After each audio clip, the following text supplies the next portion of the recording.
हो गए। तो मैं यहां पे क्वेश्चन लिख रखा हूं वापस, तो ध्यान दिया जाए।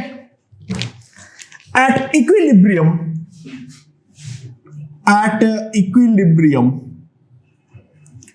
डेल्टा जी जो होगा that is equals to 0।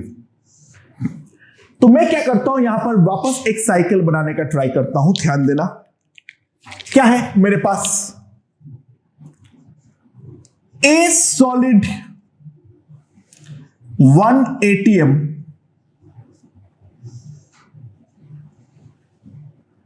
Delta G, इसको मैं नाम दे देता हूं से डेल्टा जी नॉट, जो कि रिप्रेजेंट करने में आसानी होगा। डेल्टा जी नॉट ये मेरे पास होगा बी सॉलिड 1 ATM पे। अच्छा, मोलर वॉल्यूम दे रखा है, मतलब उसको हम कांस्टेंट एज्यूम करेंगे। अब मैं ए सॉलिड को कन्वर्ट करूंगा पी ATM पे। ए सॉलिड को बी सॉलिड को मैं कन्वर्ट करूंगा अगेन पी ATM पे, राइट। और यहां पर इक्विलिब्रियम सेट होना चाहिए, मतलब ये वाला डेल्टा जी जो है वो मेरा 0 होना चाहिए। तो इसको अगर मैं डेल्टा G1 बोलता हूं और इसको अगर मैं डेल्टा G2 बोलता हूं, तो ध्यान देना, delta G1 plus delta G plus delta G2 must be equals to delta G0, क्योंकि ये एक स्टेट फंक्शन है जिसके अंदर जो मेरा डेल्टा G है वो मेरा है 0। Now delta G1 is nothing but V of A P minus 1, मैं इसको P नॉट बोल देता हूं अभी, ये लिख सकता हूं मैं, राइट। और डेल्टा G2 अगर मैं ध्यान दूं that is VB into P not minus P, right. तो सिंपल सी बात है, अगर मैं इन दोनों को ऐड करूं, VA minus VB into P minus P naught, that must be equals to delta G not.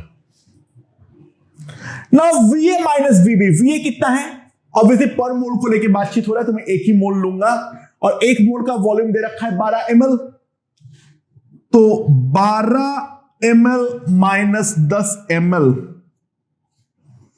Into 10 to the power of minus 6, SI में करना है।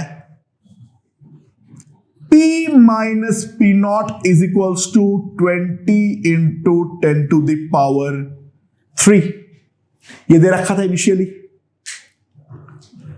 सो 2 into 10 to the power minus 6 P minus P naught, यहां पे अगर हम ध्यान दें 2 into 10 to the power 4, divide कर देते, 2 2 cancels, so P minus P naught is equals to 10 to the power 10 pascal. अच्छा, P नॉट का वैल्यू कितना है, 1 ATM, so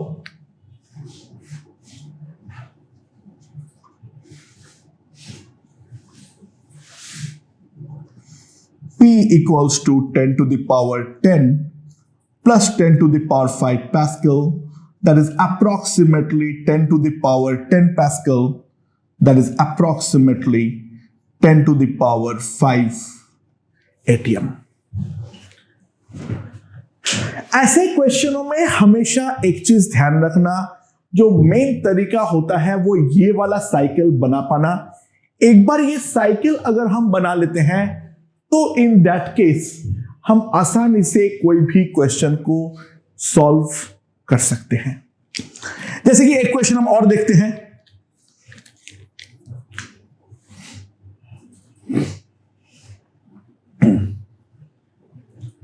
calculate delta G of the process. Calculate delta G of the process. क्या दे रखा है मुझे? H2O लिक्विड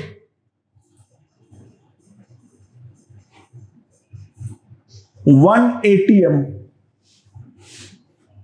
323 केल्विन, इसको convert करना है H2O गैस 1 atm 373 केल्विन। ठीक है, इसे कैलकुलेशन बहुत ही टीडियस हो सकता है, लेकिन मैं कुछ बेसिक मेथड सिखाता हूं। डेल्टा H वेपोराइजेशन हमें दे रखा है किसमें? At 373 kelvin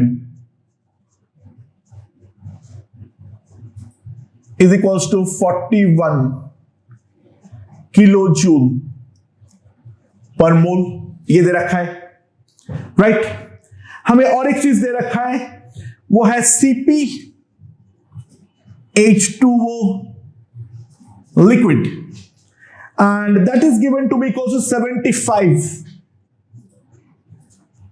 joule per mole Kelvin, or CpH2O gas is given to be say 33 joule per mole Kelvin। ये इंफॉर्मेशन मुझे दिया हुआ है, तो मुझे ये वाले प्रोसेस का 323 इस वाले प्रोसेस का डेल्टा जी मुझे निकालना है। तो मैं किस तरीके से उसको निकाल सकता हूं, मुझे इसके बारे में सोचना है। अरे ऑब्वियसली बात है, ये जीरो नहीं आएगा, क्योंकि 323 केल्विन पे जो ये प्रोसेस है ये डेफिनेटली इक्विलिब्रियम प्रोसेस नहीं है। और अगर हम थोड़ा शांति से सोचे तो डेल्टा जी बेसिकली हमारा यहां पर पॉजिटिव आना चाहिए। The reason is pretty simple, 323 kelvin पे लिक्विड बनना स्पॉन्टेनियस है, गैस बनना डेफिनेटली स्पॉन्टेनियस नहीं हो सकता है। अगर मैं 400 पे निकालता तो डेल्टा जी मेरा नेगेटिव आता, लेकिन 323 केल्विन पे डेफिनेटली डेल्टा जी जो भी आना चाहिए वो मेरा स्पॉन्टेनियस नहीं आना चाहिए। अच्छा, चाहे कैलकुलेशन जो भी हो, राइट, मैं इसका मेन मेथड सिखा देता हूं। तो H2O लिक्विड प्रेशर तो मैं 1 atm पे फिक्स रखूंगा, उसको मैं लिख नहीं रहा हूं।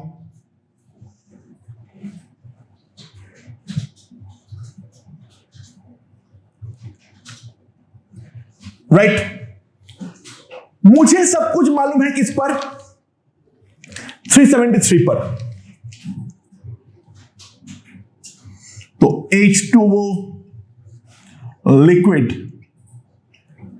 373 केल्विन, इसको मैं कन्वर्ट कर लूंगा H2O गैस 373 केल्विन, और इसको फिर मैं यहां पर कन्वर्ट कर दूंगा। अच्छा, ये वाले प्रोसेस का डेल्टा जी मुझे निकालना है, और इसका डेल्टा जी तो मुझे मालूम है, ये मेरा 0 होगा, राइट। और इसका डेल्टा G1 और इसका डेल्टा G2 अगर मैंने निकाल दिया तो ध्यान देना, delta G1 plus delta G2 that will definitely come out to be equals to क्या? Delta G, right. तो अब सवाल यहां पर यह है, जो मैं इस चीज को कैसे प्रोसीड करूंगा। ध्यान दो, इसका डेल्टा G निकालना बहुत ही ज्यादा मुश्किल है, क्योंकि यहां पर टेम्परेचर का वेरिएशन हो रहा है, और टेम्परेचर का वेरिएशन के केस में डेल्टा जी निकालना बहुत ही ज्यादा मुश्किल है, तो let's compute this circle, compute this cycle for delta delta H and delta S separately. हम इस साइकिल को कंप्यूट करना चाहेंगे डेल्टा H और डेल्टा S के लिए सेपरेटली कंप्यूट करना चाहेंगे। तो इस वाले को 1 का नाम दे देते हैं, इस वाले को नॉट का नाम दे देते हैं। अच्छा,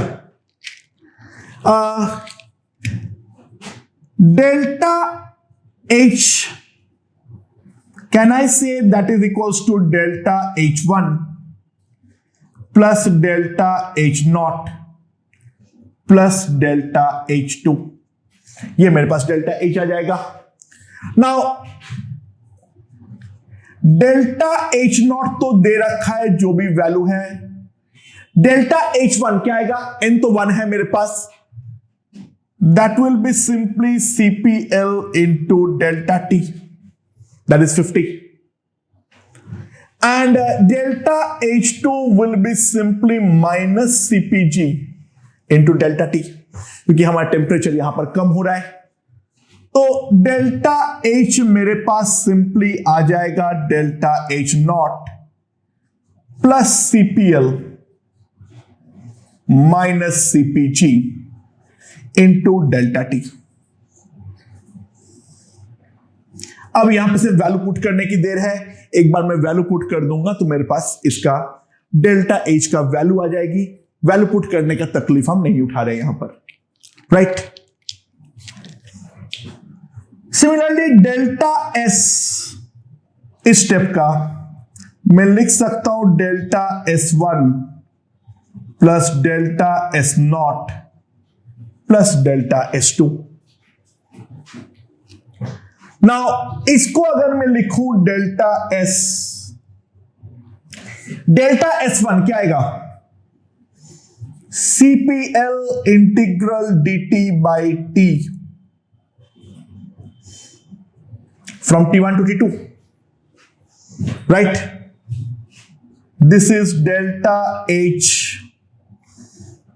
fusion vaporization by 373, और ये क्या आएगा? CPG integral dt by T from T2 to T1। और ऑब्वियसली बात है, इसको अगर मैं T1 से T2 इंटीग्रेट करूंगा तो आगे मुझे माइनस साइन लगा लेना पड़ेगा। सो मेरे पास ये आ जाएगा delta S equals to delta H vaporisation by 373 plus CPL minus CPG into ln T2 by T1। समझ में आया?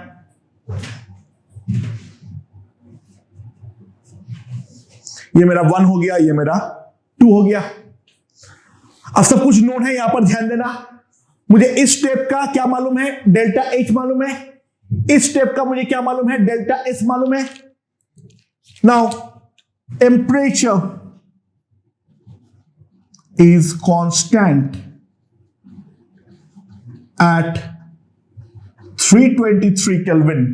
यहां पर टेम्परेचर तो फिक्स है, तो delta G will be simply equals to delta H minus 323 delta S। और जैसे मैं इसके सारे के सारे वैल्यूज को पुट करूंगा तो सारे के सारे वैल्यूज पुट करने पर डेल्टा G अप्रोक्सीमेटली जो आता है it comes out to be 5.6 kilo joule per mole, जो कि हमने पहले जो प्रेडिक्ट किए थे that is greater than 0। Calculation important नहीं है, एग्जाम में बहुत काफी बढ़िया डेटा रहेगा, लेकिन यहां पर जो मेथड ऑफ सॉल्विंग है उस मेथड ऑफ सॉल्विंग पे डेफिनेटली हमें ध्यान देना पड़ेगा।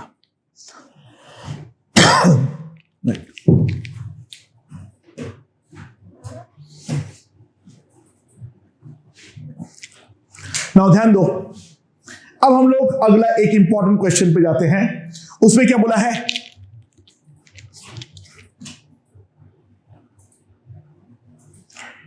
ये मेरा एक पीवी डायग्राम है।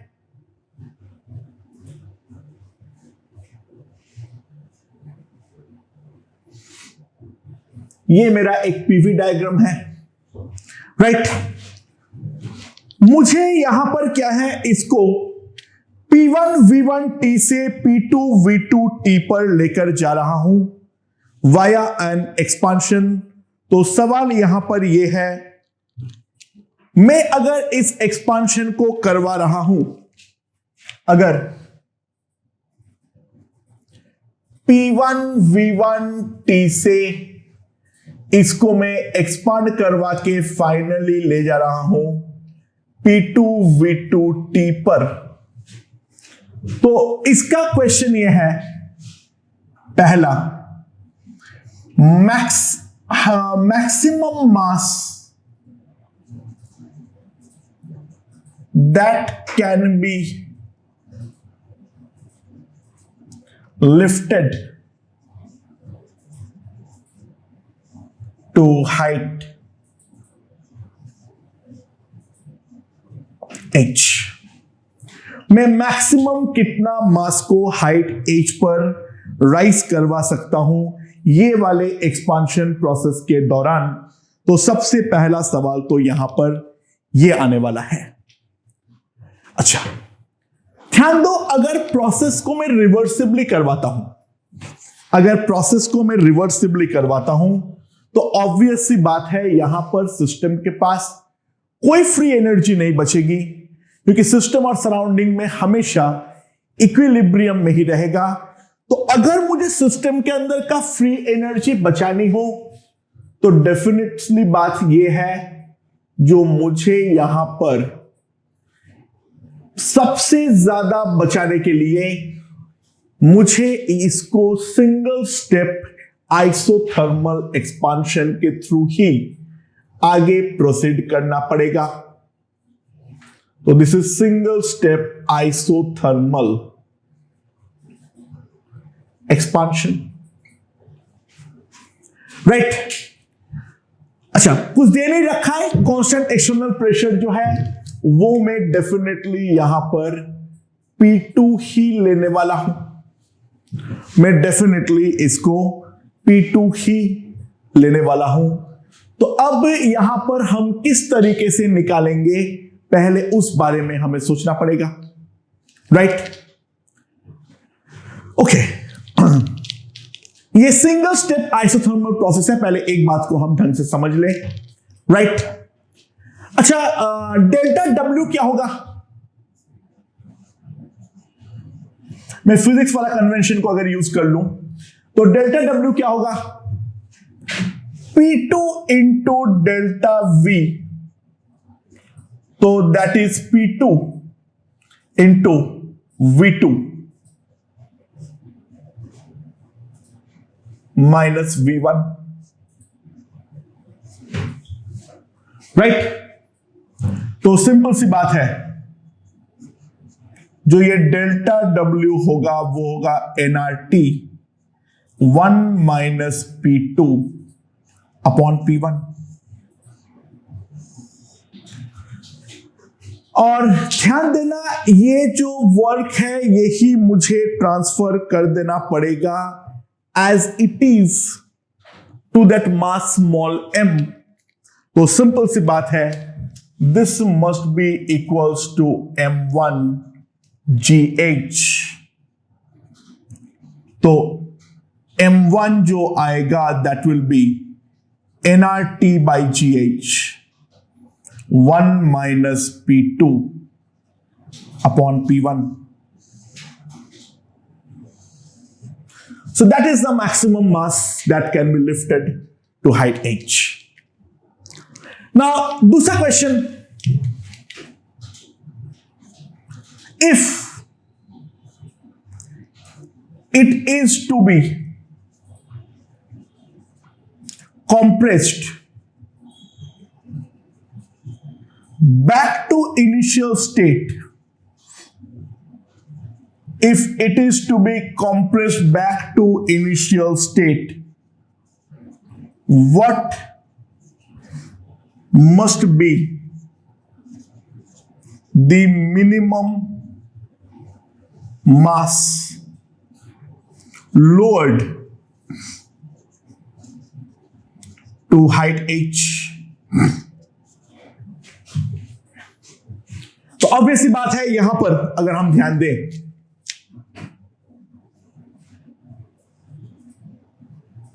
प्रोसेस को हम इस तरीके से कंप्रेस करेंगे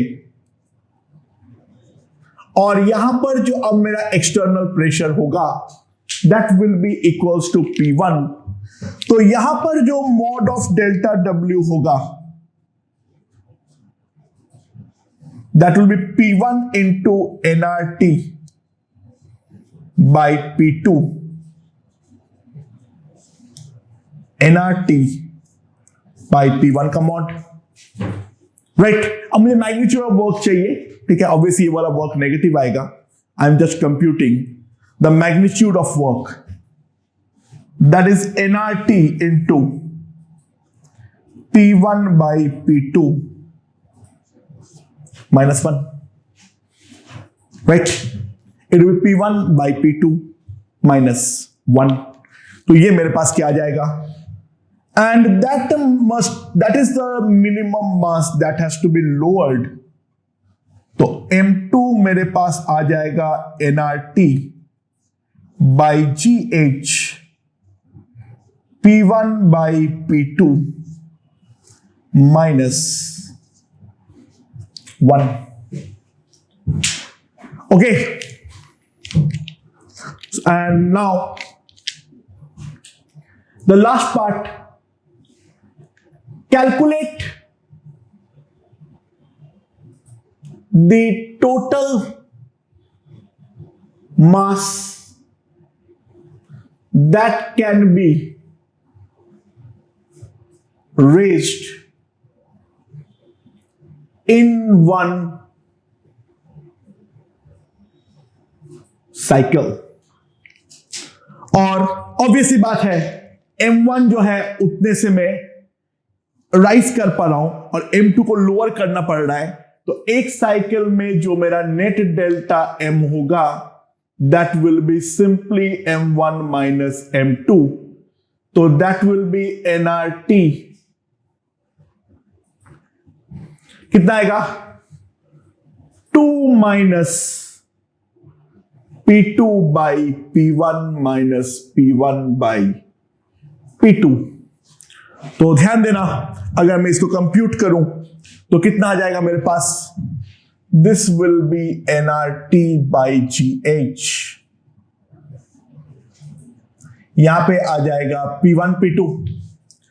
और इसको अगर मैं कंप्यूट करूं तो कंप्यूट करने पर कितना आ जाएगा, कंप्यूट करने पे मेरे पास आ जाएगा 2P1 P2 minus P1 square minus P2 square, that is P1 minus P2 का whole square, right। तो ये मेरे पास क्या आ जाएगा, टोटल जितना मास मैं यहां पर राइज करवा सकता हूं, सॉरी, ठीक है। तो that is the total mass that can be rise total in one possible cycle. तो ये है मेरा डेल्टा जी का बेसिक कॉन्सेप्ट। मेरे ख्याल से ये समझ में आया है।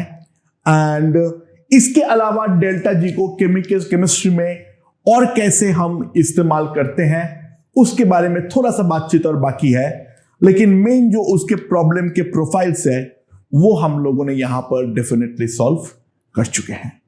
ओके।